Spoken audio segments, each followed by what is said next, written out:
The quest for control is woven into the very fabric of human existence. From the very first moments of our lives, we learn to seek comfort in predictability, structure, and order. We schedule our days, make plans for the future, and organize our surroundings.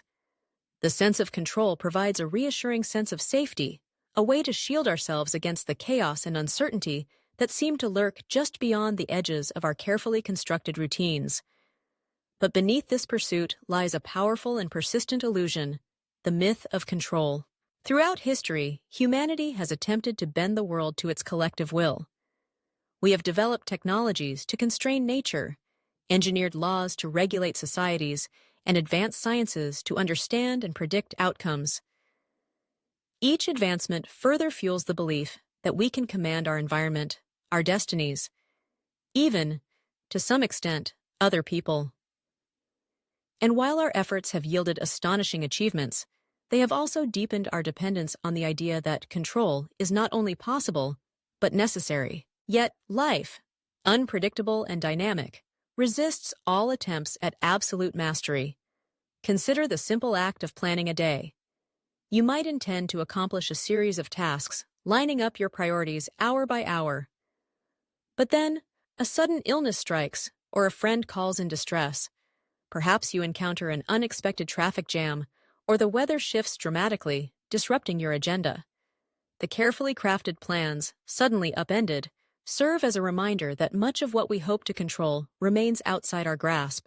On a grander scale, natural disasters, economic downturns, and political upheavals can overturn entire ways of life in an instant. The COVID-19 pandemic, for example, dramatically illustrated the limits of our control. Despite technological advances and global coordination, uncertainty and unpredictability shaped the human experience, leaving many to question the very foundations of their security and autonomy. The myth of control is deeply psychological as well. We often believe that if we can control ourselves, our thoughts, emotions, or behaviors, we can protect ourselves from disappointment or harm. Self-help books, productivity systems, and wellness routines all speak to this desire for mastery. And while discipline and self-awareness are invaluable, the notion that we can fully steer the ship of our lives ignores a basic truth.